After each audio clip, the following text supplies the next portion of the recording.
اعوذ باللہ من الشیطان الرجیم بسم اللہ الرحمن الرحیم وَهَذَا كِتَابٌ أَنزَلْنَاهُ مُبَارَكٌ، اور یہ برکت والی کتاب ہے جسے ہم نے نازل فرمایا ہے، مبارکن برکت والی، فَاتَّبِعُوهُ پس اس کی پیروی کرو، وَاتَّقُوا اور ڈرتے رہو، لَعَلَّكُمْ تُرْحَمُونَ تاکہ تم پر رحم کیا جائے۔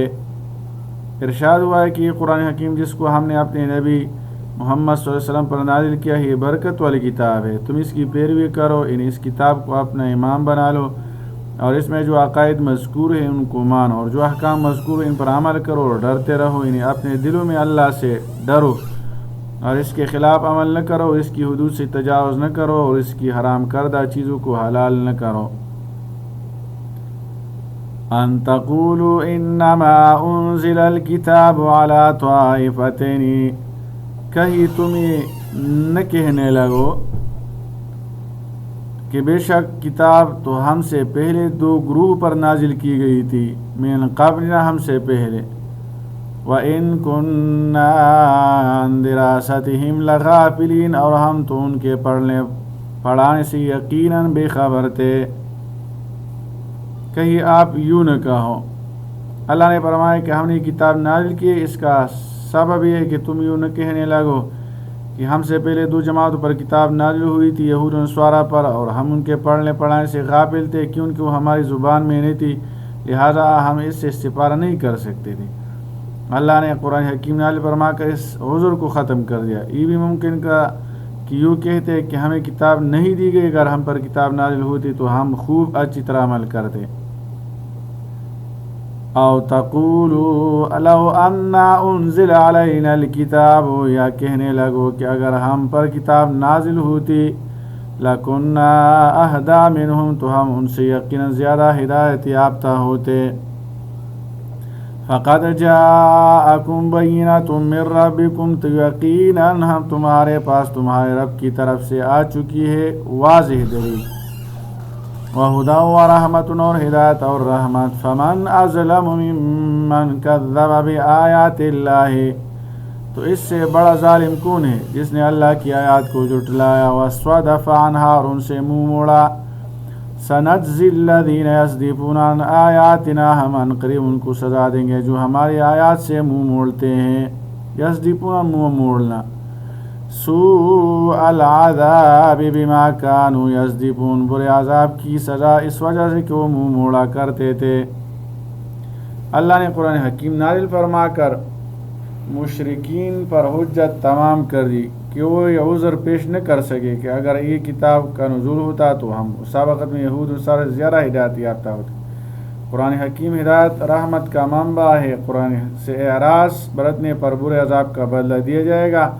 اگر قرآن حکیم مشرکین مکہ کی طرف نازل نہ کیا جاتا تو وہ بہت شور مچاتے اور کہتے جس طرح یہود و نصارہ کی کتابیں دی گئی، اسی طرح اگر ہمیں بھی کوئی کتاب دی جاتی تو دنیا دیکھتی کہ ہم اس کو کس طرح سینے لگاتے تھے۔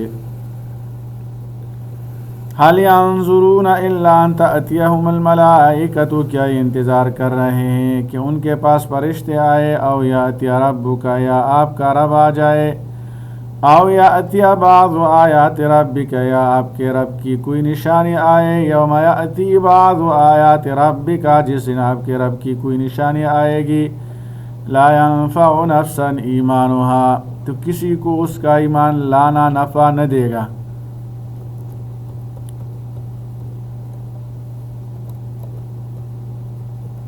لم تکن آمنت من قبل، جس سے جو اس سے پہلے ایمان نہیں لایا تھا، من قبل اس سے پہلے، او کسبت فی ایمانها خیرا، یا اس نے اپنے ایمان کے ساتھ کوئی نیکی نہ کمائی تھی۔ قل انتظروا، آپ سلام فرما دیجئے کہ تم انتظار کرو، انا منتظرون، بے شک ہم بھی انتظار کرنے والے ہیں۔ اتمام حجت ہونے کے بعد بھی مشرکین مکہ گمراہی سے باز نہ آئے، گویا وہ اس بات کا انتظار کرے ہے کہ ان کے پاس فرشتے آئے یا آپ صلی اللہ علیہ وسلم کا رب ان کے پاس آئے یا قیامت کی بڑی نشانی جیسے سورج کا مغرب سے طلوع ہونے کا وقوع اللہ نے انہیں خبردار فرمایا ہے۔ بڑی نشانی آنے کے بعد توبہ کا دروازہ بند ہو جائے گا، تو اس وقت کافر اپنے کفر اور فاسق اپنے فسق سے توبہ کرے گا تو اس کی توبہ قبول نہ ہوگی، کیونکہ حقیقت حال کا مشاہدہ ہونے پر کافر اپنے کفر یا فاسق میں فسق سے توبہ پر آمادہ ہو ہی جائے گا۔ لہذا بعض از مشاہدہ ایمان اور توبہ قابل قبول نہیں ہے، کیونکہ ایمان کی شرط ہی بنا دے کے اقرار اور قول رسول کی تصدیق ہے۔ ان الذین فرقوا دینہم، بے شک وہ لوگ جنہوں نے اپنے دین میں تفریقہ ڈالا، وکانوا شیعاً اور گروہ گروہ ہو گئے، لست منہم فی شیء، آپ کا ان سے کوئی تعلق نہیں ہے، انما امرہم الی اللہ، بے شک ان کا معاملہ اللہ ہی کے حوالے ہے، ثم ینبئہم بما کانوا یفعلون، پھر انہیں بتائے گا جو کچھ وہ کیا کرتے تھے۔ شیعان سے مراد فرقے اور گروہ ہیں۔ اس آیت میں ہر وہ گروہ مراد ہے جو دین اسلام اور رسول اللہ صلی اللہ علیہ وسلم کے راستے کو چھوڑ کر دوسرے دین یا طریقے کو اختیار کرے۔ سیدھے راستے سے منحرف ہونے والوں کا معاملہ اللہ کے حوالے ہے اور وہی انہیں ان کے اعمال کی سزا دے گا۔ من جاء بالحسنۃ فلہ عشر امثالها، جو کوئی ایک نیکی لائے گا تو اس کے لیے اس جیسی 10 نیکیاں ہوگی۔ ومن جاء بالسیئۃ، جو کوئی ایک برائی لائے گا، فلا یجزی الا مثلها، تو اسے صرف اس کے برابر ہی سزا ملے گی۔ وہم لا یظلمون، اور ان پر ظلم نہیں کیا جائے گا۔ اس آیت میں قیامت کے دن اللہ کے عدل و انصاف کے ساتھ فیصلہ کرنے کا ذکر ہے۔ نیکی کرنے کے بعد اس نیکی کو محفوظ رکھتے ہوئے اللہ کی بارگاہ میں حاضر ہونے والے کے لیے بشارت دی گئی۔ نیز بتایا گیا کہ ہر نیکی کا اجر 10 گنا بڑا کر دیا جائے گا اور یہ کم سے کم اجر ہے۔ اس کے برعکس برائی کرنے والے کو برائی کے برابر ہی سزا دی جائے گی۔ سیدنا عبداللہ بن عباس بیان کرتے ہیں کہ رسول اللہ صلی اللہ علیہ وسلم نے فرمایا، اللہ فرماتا ہے، بے شک تمہارا رب رحم فرمانے والا ہے، جو شخص نیکی کا ارادہ کرے اور اسے عملی جامہ نہ پہنا سکے تو اس کے لیے ایک نیکی لکھ جاتی ہے، اور اگر وہ اس کو عملی جامہ پہنا لے تو اس کے لیے 10 سے 700 گنا بلکہ اس سے بھی کہیں زیادہ نیکی لکھ دی جاتی ہیں۔ اور جو شخص کسی برائی کا ارادہ کرے پھر اسے عملی جامہ نہ پہنائے تو اس کے لیے ایک نیکی لکھ دی جاتی ہے، اور اگر اسے عملی جامہ پہنا لے تو اس کے لیے ایک ہی برائی لکھی جاتی ہے، یا اللہ اسے بھی معاف فرما دیتا۔ اس طرح اللہ کے ہاں تباہ و برباد ہونے والا شخص ہی ہلاک ہوتا ہے۔ یہ صحیح بخاری صحیح مسلم حدیث مبارک ہے۔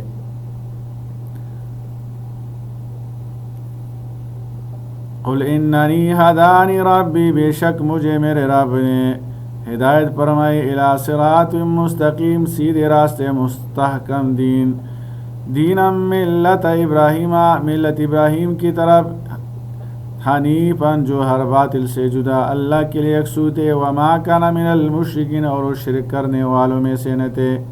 صراط مستقیم کا مطلب ہے خالص دین پر عمل کرنا، انہیں ہر معاملے میں یکسو ہو کر اللہ کی اطاعت کرنا۔ اس کی عملی مثال حضرت ابراہیم علیہ السلام ہے، جنہوں نے ہر محبت کو اللہ کی محبت کے سامنے قربان کر دیا۔ قل ان صلاتی و نسکی، آپ وسلم فرما دیجئے، بے شک میری نماز اور میری قربانی، و محیای، اور میرا جینا، و مماتی، اور میرا مرنا، للہ رب العالمین، اللہ کے لیے ہے جو تمام جہانوں کا رب ہے۔ حضرت ابو موسیٰ اشعری رضی اللہ عنہ فرمایا کرتے رہے کہ میرا دل چاہتا ہے کہ ہر مسلمان اس آیت کو بار بار پڑھا کرے اور اس کو وظیفہ زندگی بنا لے۔ اس آیت میں 2 باتیں بتائی گئی، اول یہ کہ ہر کام اللہ کی رضا کے لیے ہونا چاہیے، دوم یہ کہ مومن کی زندگی بھی قیمتی ہے اور موت بھی قیمتی ہے۔ مومن کو چاہیے کہ اللہ ہی کے لیے جیے اور اللہ ہی کے لیے مرے، پوری زندگی اللہ کے احکام کی پابندی میں گزارے اور فرائض و واجبات کے علاوہ بھی انہیں کاموں میں لگائے جن سے اللہ کا قرب حاصل ہوتا ہے، اور جب مرنے لگے تو ایمان ہی پر مرے تو اس کی موت قیمتی ہو جائے گی۔ لا شریک لہ، اس کا کوئی شریک نہیں ہے، وبذالک امرت، اور اسی کا مجھے حکم دیا گیا ہے، وانا اول المسلمین، میں سب سے پہلا فرمان بردار ہوں۔ توحید باری تعالیٰ کی طرف دعوت ہے۔ رسول اللہ صلی اللہ علیہ وسلم سمیت تمام انبیاء کرام نے دی۔ ہر امت کے پہلے مسلمان اور صاحب ایمان خود وہ نبی یا رسول ہوتے ہیں جن پر وحی نازل ہوتی ہے۔ اس لحاظ سے رسول اللہ صلی اللہ علیہ وسلم اپنی امت میں اول المسلمین ہیں۔ قل اغیر اللہ ابغی ربا، آپ سلام فرما دیجئے کہ میں اللہ کے سوا کوئی اور رب تلاش کروں۔ وَهُوَ رَبُّ كُلِّ شَيْءٍ، حالانکہ وہ ہر چیز کا رب ہے۔ وَلَا تَكْسِبُ كُلُّ نَفْسٍ، اور ہر نفس جو کچھ کماتا ہے، إِلَّا عَلَيْهَا، اس کی ذمہ داری اسی پر ہے۔ وَلَا تَزِرُ وَازِرَةٌ وِزْرَ أُخْرَىٰ، اور کوئی بوجھ اٹھانے والا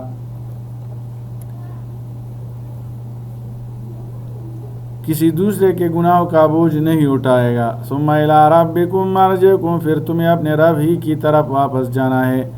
فَيُنَبِّئُكُم بِمَا كُنتُمْ فِيهِ تَخْتَلِفُونَ، پھر وہ تمہیں بتا دے گا ان باتوں کی حقیقت کے متعلق جن میں تم اختلاف کرتے تھے۔ اس آیت میں مشرکین مکہ ولید بن مغیرہ وغیرہ کی اس بات کا جواب ہے جو رسول اللہ صلی اللہ علیہ وسلم اور عام مسلمانوں سے کہا کرتے تھے کہ تم ہمارے دین میں واپس آ جاؤ، تمہارے سارے گناہوں کا بوجھ ہم اٹھا لیں گے۔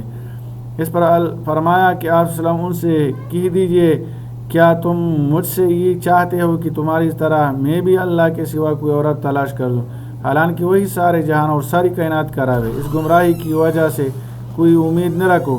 باقی تمہارا یہ کہنا کہ ہم تمہارے گناہوں کا بوجھ اٹھا لیں گے، یہ خود ایک حماقت ہے۔ گناہ تو جو شخص کرے گا اسی کے نامہ اعمال میں لکھا جائے گا اور وہی اس کی سزا کا مستحق ہوگا۔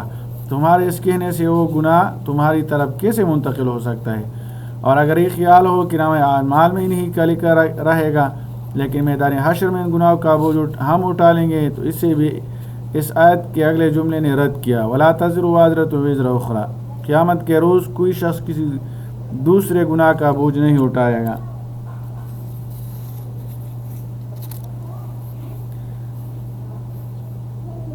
وَهُوَ الَّذِي جَعَلَكُمْ خَلَائِفَ الْأَرْضِ، اور وہی ہے جس نے تمہیں زمین میں جانشین بنایا، وَرَفَعَ بَعْضَكُمْ فَوْقَ بَعْضٍ دَرَجَاتٍ، اور تم میں سے بعض کو بعض پر درجوں میں بلند کیا، لِيَبْلُوَكُمْ فِي مَا آتَاكُمْ، تاکہ وہ اس چیز میں تمہیں آزما لے جو اس نے تمہیں عطا فرمائی ہے۔ إِنَّ رَبَّكَ سَرِيعُ الْعِقَابِ، بے شک آپ کا رب بہت جلد سزا دینے والا ہے، وَإِنَّهُ لَغَفُورٌ رَحِيمٌ، اور بے شک وہ بڑا ہی بخشنے والا نہایت رحم فرمانے والا ہے۔